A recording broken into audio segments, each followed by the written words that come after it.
A life-changing moment, really. My father committed suicide, and for me, I needed a means of kind of channeling my grief and of escaping.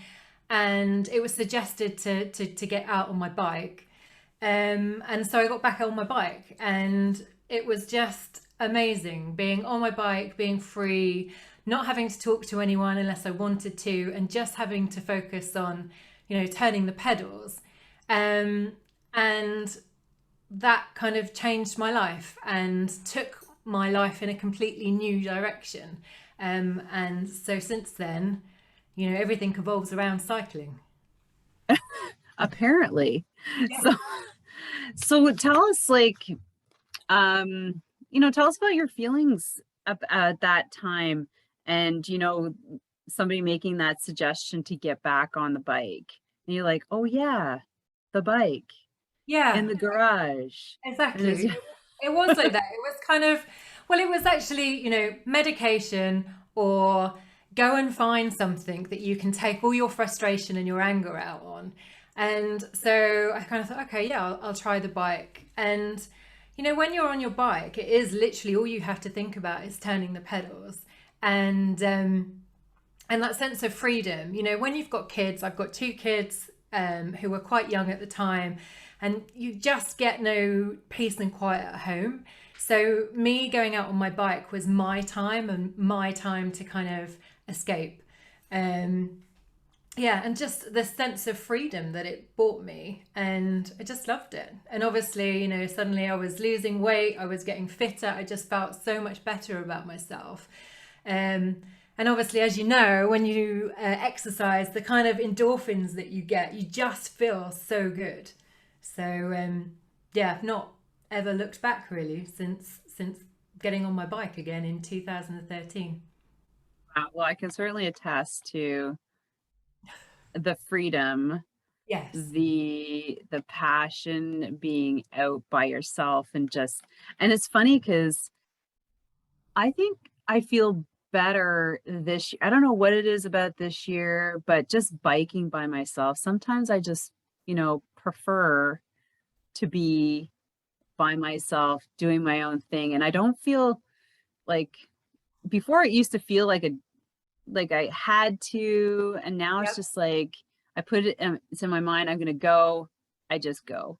And Yep. it's a weird transition from years previous to this year. And I feel like, I guess, once I as I'm getting older and I look at cycling, I just it feels like there's a different transition. I can't even explain it, but it's a weird feeling. But I like you, just love the freedom of being able to go and ride and be peaceful and sit and Definitely. And you just see so much more when you're on your bike Mhm.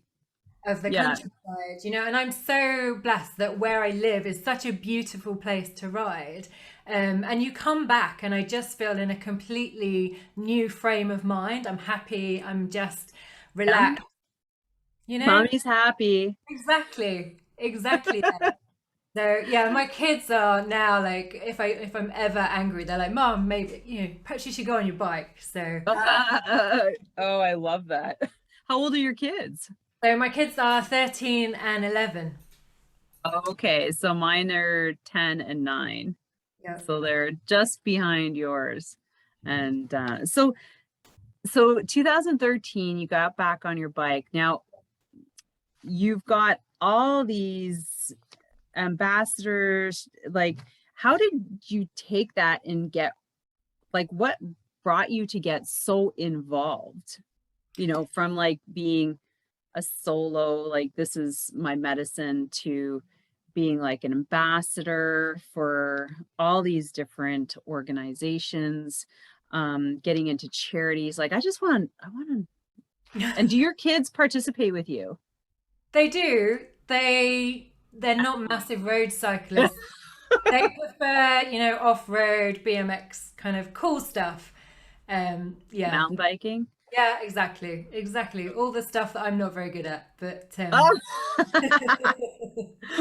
I'm um, like, as long as they're on bikes, it doesn't matter what they're doing. exactly. Yeah, exactly. I'm just happy that they're out there and getting some fresh air instead of staring at a screen. Yeah, kudos. So what drove you to get so involved? So initially, I was really happy just doing my own thing, and I then started to see other cyclists, and they were in these groups, and I was like, "Oh wow, they look so cool and so professional." And so I kind of did some research, and I found that there was a local club to me. So I went along and I joined the club, and I guess the guys were so lovely to me, so understanding, so supportive, but I was really quite, I don't know, upset that there weren't more women involved. You know, I was probably one of three women that in a club of, 100 guys. And I kind of thought, well, I get such a great feeling from being on my bike. And I want everyone to know what a great feeling you get when you ride your bike. And I think other women could really benefit from this. So I kind of infiltrated the kind of committee of the local club. And I don't think they knew what hit them, actually. They were like, that, wow, I was kind of volunteering to do everything. Um, and yeah, from there, I then thought, okay, well, I need to attract more women to this club. So then I trained to become a ride leader. So that was through British Cycling. Here in the UK, we have this big program. It's called Breeze, and it's run by women for women. And basically, there is over 500 female ride leaders in the UK that put on rides every single day of the week and in various locations throughout the UK. And they're all free. That's amazing. They're all free. Women can book onto these rides and yeah, go for a ride. And it's such a great way of introducing women back into riding their bikes. So I love that a lot because our cycling club, my cycling club, Cycle Fit Chicks, it's a women's only, and it's membership every year is different membership. So we have a lot of repeat riders, but we specialize in beginners. yep. Like, but the thing is that we're a closed club. Like, Yeah. and I like this idea. And it's an organization that, so explain this. Okay. So Explain this, Breeze. So Breeze is run by British Cycling. So obviously British Cycling is the kind of overarching kind of, they look after anything to do with cycling here in the UK. Okay.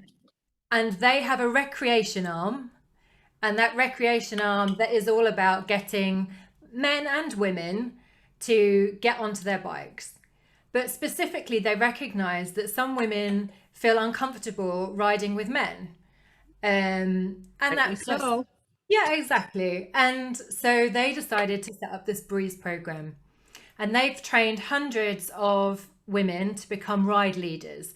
So that means that we're insured, and we're given a platform to advertise our rides, and we put on rides, and then women can put in their postcode, search where their nearest ride is, join the ride. It's all free, and yeah, they come along and ride with us. So Can I ask a question? yeah. So those leaders they're all certified? Yep. So they've gone through a program of some sort. What about the new riders that join the group? Do they have to have gone through some sort of learn how to ride with others kind of program? Because that's a safety feature or issue in itself.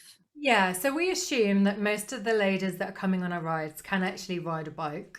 That's number one. Yeah, so we do. So some Breeze champions do completely off-road rides. So they will go around a country park. So those are kind of quite basic rides. And then you can transition, and on the website you can choose whether or not you want to do a easy ride up to a challenging ride. So obviously if you're new to riding, you're going to go onto the website, you're probably going to look up, an easy ride in your area. And that may be just 5 miles around a country park, and it's completely off-road. or you could do a challenging ride. Now most of my rides are probably what would be classed as challenging rides. They're kind of up to 50 miles. They're on roads, sometimes quite busier roads. And these are ladies that have probably ridden for a number of years, but don't want to ride with a club or in a male dominated kind of group. They prefer to do kind of female only rides. Yeah, and that's kind of what we have going on. We have 5 different levels. Yeah. Beginner to sportive 5 is what we call it, over advanced. But so do these ladies who join the groups to ride, do they have to have any kind of knowledge of how to group ride beforehand, or they kind of learn as they go? Not necessarily. They will be taught as you kind of go along, you know. So when they first come to us, we'll do some basic kind of knowledge, how to do an M check to make sure that your bike is in a, you know, a working, you know, and is safe to ride. You know, some ride leaders will do like a warm-up exercise to make sure that they can take their hands off a handlebar and can indicate, etc., before letting them out in a ride. But you know, they're small controlled groups. So here in the UK we have for the breeze rides, the rules are it's 8 riders to every 1 ride leader. So they're quite small groups. And some ride leaders can decide that they only perhaps want to take 4 riders. Oh, okay. So, but the maximum that you can take for your insurance is 8 to 1. Okay. Okay. So that they don't have, because that's something what we do, well, because we're a membership based.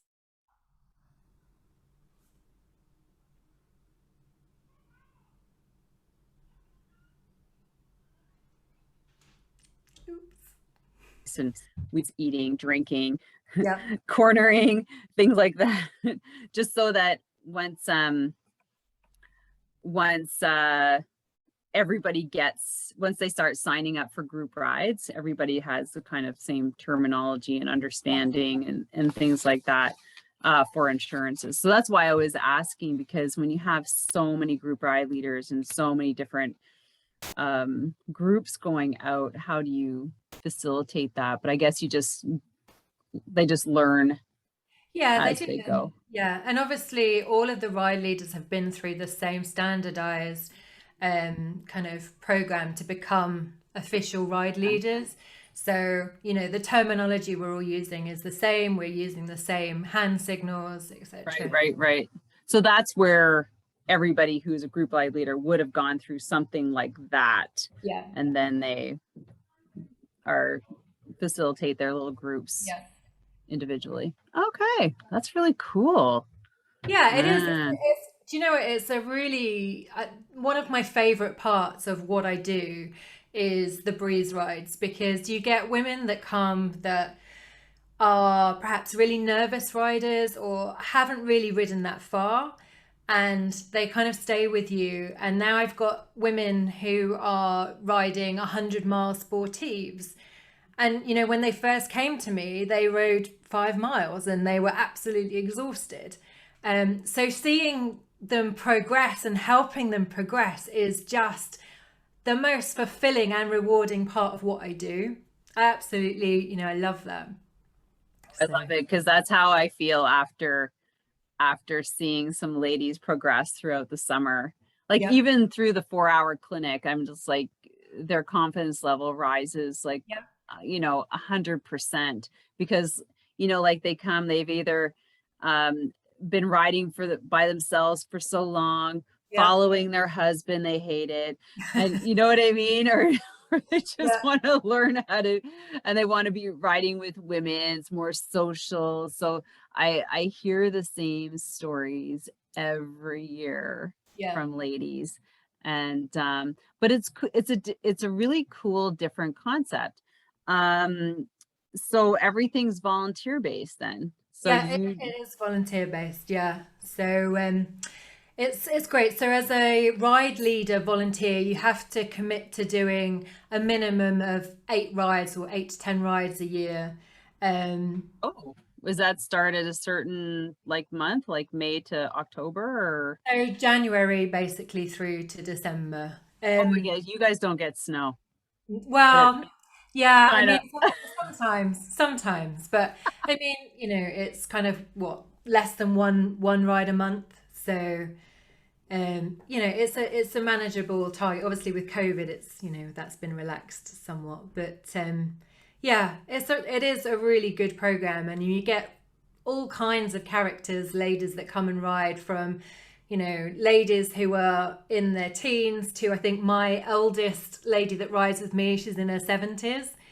And honestly, she is one of the strongest riders you've ever met. Oh, do you know her story? Is she like an ex-champion of some No, sort from she's back to not. like? She came to cycling. Like most of my ladies are ex-runners, so they're fairly fit. But obviously they kind of hit kind of 40, 50 and started to discover that they had joint issues. And so they switched to bikes, obviously less impact, and they've just flown. I mean, they are incredibly strong, incredibly strong. And sometimes, I see them, we're going up these really massive hills and they're just, like whippets up them. So, yeah. You're like, I'll see you. Yeah. See you later. Oh my gosh. So do those ladies have to be like just become a member of British Cycling to?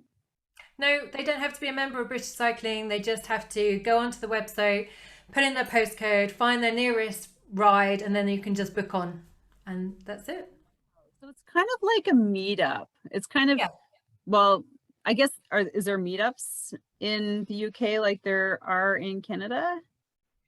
So we have, Meetups, as in, meetups are kind of, it's like a platform. So if you have, if you're going stand-up paddleboarding, you can put together an event and people can go, oh, I'll join that group. Or photography, like somebody might be doing something, or like it's a big platform for okay. all kind of meetups, like for coffee or walking or hiking or anything.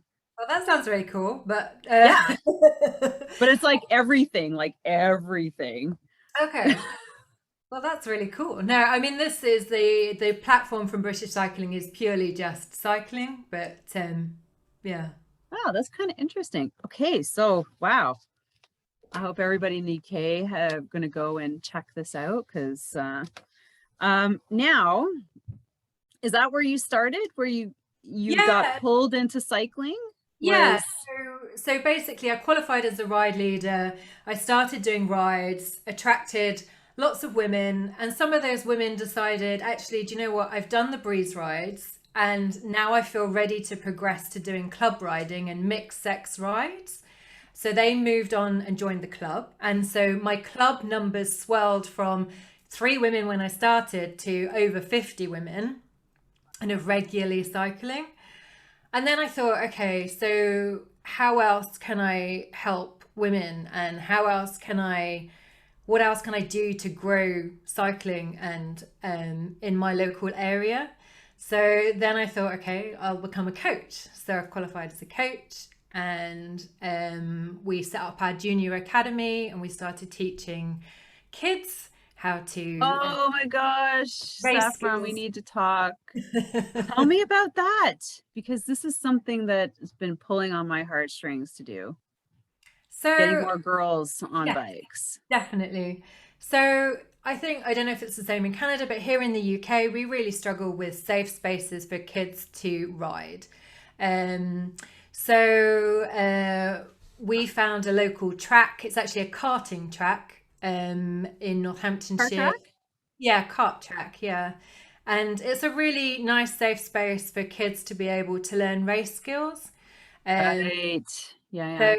so it's very different to, so at schools here in the UK, you still learn cycling proficiency, which is how to kind of ride safely on the road. What we do in our cycling academy is quite different. It's all about learning race skills. So and that's been really successful. It's kind of on hold at the moment just because COVID. but hopeful that yeah, things will pick up. And How did you start this cycling academy? Because I've researched different clubs here in my general region down to like Niagara. yeah, And what's growing more is kind of mountain biking because it's a more fun, you know, yeah, more fun, right? But what'd be good is to have a cycling, like a much larger cycling movement here at the high school or like 10 years old and up, kind of. So I guess that would be elementary school, yeah. to get more girls on bikes. So I think we're quite lucky here in the UK. Obviously, British Cycling, which is our governing body, has recognised the fact that female participation in cycling is, we need to do more to encourage girls to join the sport. And actually, they're actively putting on sessions specifically for girls. And yeah, encouraging more children to get involved in the sport. So actively recruiting coaches, actively trying to find safe spaces for children to be able to ride, which isn't on the road. Yeah, so we're really lucky that really British Cycling are really keen to push, yeah, kind of getting kids involved in the sport at a younger age. It's kind of interesting because I know in our region, like Quebec, Ontario, there's such a larger focus on the pro levels, like junior and up, and not even junior. And there isn't enough emphasis on cycling. I don't like road cycling. Like I see like BMX, Yeah. mountain biking really making a jump. And I don't know what it is about the road cycling component here in this region. It's kind of, like they're all about own the podium. I don't know if you have something like that. And No. it's, medals Yeah. and yeah. But it seems like the British government has recognized that you really do have to start from the ground down to Yeah. and that's more important than the finishing, like getting like the medals at the Yeah, Olympics, let's definitely. be I think, honest. Like, you what you want to see is you want to encourage children at a young age to get on a bike. And at that point, it doesn't really matter what kind of bike they get on as long as they're out there and enjoying it. And then you want to encourage them to stick with it. So that's when the coaching kind of comes in. And then that's when they may look at kind of specializing in either, I don't know, track, BMX, road some cycling. special testing, and then Yeah. that's a recruitment. Yeah, there is a big testing site in Toronto. It's the TD, no, the Royal Bank, no, I think it's TD training grounds, where they have like certain times of the Yeah. year where athletes, any kind of sporting, can go there and they test them and they're like, okay, you'd be better for this kind of sport over this sport. Yeah. It goes into the whole like measurement, like write down Yeah. how long your femur is to, like, you know what I mean? Like it's kind of Yeah. so like, I want to do cycling. No, but you'd be better at rugby. No, just kidding. But that's really cool. I'm really cool. So now so you're a coach, you're working at this cycling academy. Now you've become an ambassador. So Yeah. let's talk about the things that you're doing currently, because your Instagram page is full of racing and events. Yeah. And I'm like, gosh, look at that. It looks so much fun. And I'm like you got the mountain and the road and kind of like everything. Yeah. I think I'm packing it in this year just because obviously with COVID last year, I was I like, know, it's I'm like, let's stuck go. at home. Yeah, I just want to get out and get on my bike. So yeah, so this year my focus has been on time trialing. So over winter, I spent a huge amount of time on my watt bike, kind of just trying to improve power figures, and I wanted to drop some weight, and yeah, That so always helps. exactly. That's an So easy way to drive up those power figures. Drop a couple kilos. exactly. So yeah, so that was my focus, and I've done a lot of time trialing this year, and then there were a lot of kind of events that got cancelled, and so I saw some kind of charity events that were advertised online, and I thought I'll do some of those. So I've just literally got back from a 4 day, it's called the Tour of Anglia. It was basically 4 days riding 450 miles over the 4 days, nearly 17,000 feet of climbing, Wow. with a absolutely fantastic group of people raising money for East Anglia Air Ambulance. So that was a really good 4 days. Give Um, me East Anglia. Where's that? Okay, so if you look at the UK, there's like a dog leg bit that kind of sticks out, Okay. Oh, it's right? UK. Okay. So yeah, so kind of yeah, cycling around this kind of dog leg bit that sticks out. So yeah, it was really good. Unfortunately, the weather wasn't amazing. We've not had a very good summer over here, but Oh my gosh, we've had an excellent summer. oh really? A little too hot. We got actually the summer started out wet, and then we're like, oh gosh. And then it got really hot, and then we're like, and then wet, and then hot. So it's actually been like a good balance, and now it's just stinking hot, and we're like, we need some rain. Well, But if you could send some of the heat over here, that would yeah, be sure. much appreciated. Take your rain and you could have the heat. So how did you come about to become ambassador of Trek, Cambridge? Okay, we got the British cycling. Okay, there's Northampton Sport, right? Okay, Breeze. Okay, so that a lot of that stuff is kind of combined. But the ambassador, did you go for that, or were you approached? So, Trek were advertising for ambassadors, and Oh, so I sent in my CV, and I had a chat with the team from Trek, and I guess a lot of my values fit with what their values and what we're trying to achieve, and I'm very passionate about getting more women cycling. They're very passionate about getting more women cycling, so it was just a really good fit. Obviously, I've been riding a Trek bike for a few years as well, so that was good. Um, but yeah, as a brand, I like the fact that they are really hot on, they want to promote more female cycling. And it's not just all about, pro riding. They really see that, you know, we need to get more women just in the recreational space, out on their bikes, feeling more comfortable. Yeah, so I've been with them now for I think coming up to 4 years as an wow. yeah.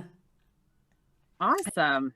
Such a lovely group of so they have a number of ambassadors here in the UK and in Europe, and we regularly get together, and it's just really inspiring to hear some of their stories as well, and the stuff that they're doing. It's really good. But do you guys collaborate, or is everybody kind of doing their own thing in their own region kind of thing? Like, No, we try and collaborate as much as possible, sharing best practices, sharing stories, getting together. Yeah, just other cycling companies do that? I think I know that Live do. Oh, well, Live. I see them all over. Um, but I'm wondering if they're actually doing what you guys are doing. Like I Yeah, see them, like I yeah, see quite a few people who, well, more pro riders really that have the Live brand on. But like you said, um, it's the recreational riders who are going to put the money out for those bikes as well. yeah. Yeah. Yeah. And ride them in larger groups and things like that, I you think, know. Trek are great because they're really trying to change their image in terms of, when you go into a bike shop, I think sometimes women feel massively intimidated. You go in there and quite often you could be ignored. And you're not sure what you want. And so Trek are trying to recruit more female mechanics, more females in the shops, and really trying to make women feel more comfortable when they go in and they buy bikes, and making sure that they're being sold the right thing. Thank you for saying that. Not Yeah, being upsold. yeah, Um, I see a lot of ladies come out with like bikes that are, I mean, and granted, these last 2 years have been different because people are just grabbing bikes yeah, if they, if they could find one. But in the past, I've seen a lot of women come out with bikes that are way past their capabilities at the moment. Like it's great to grow into a bike, but it's yeah, like probably the next bike after the, yeah, more like entry level bike, and it's just too much bike. yeah, And I'm like, we'll work with this, like, yeah. but So yeah, yeah. yeah, so that's, one of the things that Trek is really hot on is, yeah, just it's not just, getting more females on bikes, it's more females in bikes as in shops as mechanics. Um, yeah, really kind of trying to create more of a balance because, cycling is still very male dominated, and you know, but we are spending huge amounts of money as well. Females are. So yeah, we want equal representation, I guess. And there's a lot of ladies who are working on that in like the pro tour area Yep. as well. Yeah. Yeah. Cool. All right. So you are working on a charity at the moment. Yes, I Would you am. love to talk about that? Yeah, so in September, so in literally a few weeks' time, I'm actually leading a group of people. We are riding from Northampton out to Norfolk and then back again over 3 days. And we're raising money for a charity called the Hope Centre. And the Hope Centre basically helps homeless people in Northamptonshire. So helps them kind of tailor CVs so that they can find future employment, and helps them find homes as well. So how can they, so are you're actively looking for donations? Yep. Is So there do you have like a total that you're looking to oh, get to? I guess if I could raise £1,000, that would be amazing. Um, yeah, it's any kind of amount of money is gratefully received. I mean, I appreciate at the moment it's been really tough for lots of people. So anything that anyone can give is highly appreciated. Where do they give this money? So I have a Just Giving page set up. So if you go, Okay. yeah, Just Giving, type in my name, Saffron Small, you'll find me. All right. So we'll actually have that in the show notes. So if you feel so moved to donate a couple dollars to, where are you at right now for your fundraising? Do you know what? I don't know actually. I need to double check that. I'm not sure. So is this an individual like goal, or is this the group So that this is you're? so this is my kind of individual Oh, okay, okay. goal into the kind of overall group goal. So there's, oh, go ahead. I was going to say, I think previously I think this year there's about 35 riders doing the event. So yeah, so hopefully if everyone could raise, £1,000, that's, a lot of money towards the Hope Centre. So, and you're taking a small group, or are you just talking, Yeah. you're part of that group?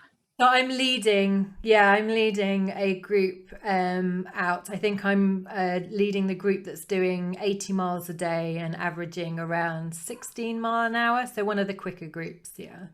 Okay. So where do you stay? Is everything set up? Like, do you get Yeah. tents or do you Oh, have no, not tents. what? No, definitely not. Not in the British weather. Gosh, no. Yeah, really, eh? Yeah, Wet, wet, would not be and good. wet And windy as well. and Um, windy. yeah, no, we're staying overnight in hotels. So yeah, which will be good. Well, this has been amazing. Now, is there anything else that we need to know about you? Like, I know you're doing the charities. Have you started thinking about next year? Next year. Oh gosh. Not Um, really yet. well, so I guess I've done quite well in my the Midlands Championship, which I've been kind of racing in this year. So next year I would like to see myself, I move up to a different category, so I would like to see myself do well or better in that. I need to gain, I've had a new bike this year, a new time trial bike, and I need to gain a bit more confidence on that, I think. I've been quite nervous about riding it, so You know what you need to do? what's that? Get on a set of rollers. Oh gosh. No, seriously, Saffron, I know it's like the scariest thing. Just put it up in a doorway. Yeah, But if you want to get fast on the time trial, increase your cadence speed, ride straight in a straight line, yeah, that's what I need yeah, to do. the rollers are the way to go. Like honestly, you can do the most amazing efforts on them. I did half rollers, half trainer last year, and honestly, I've been doing them for a couple of years. But if you do it long enough, if you start out with 5 minutes, 10 minutes, Yeah, because if you're going to do it on your time trial bike, you have to get comfortable getting off yeah, your brakes and into position. yeah, It strengthens your core, like it, and if you can get into a good rhythm, then you can increase your cadence and your speed, like, and it's better than on the trainer because then you have to build that mental focus yeah. that is lost on the trainer when you're following like a Swift program or something.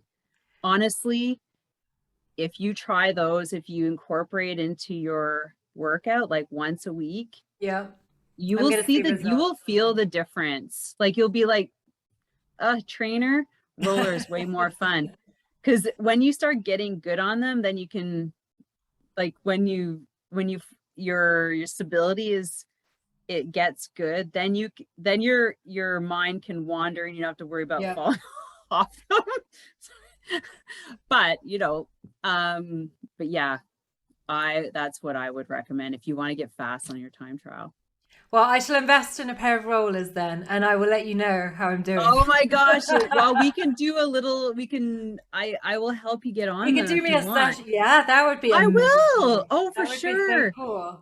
That would be good. Because like, getting back on them after the summer, it's always like,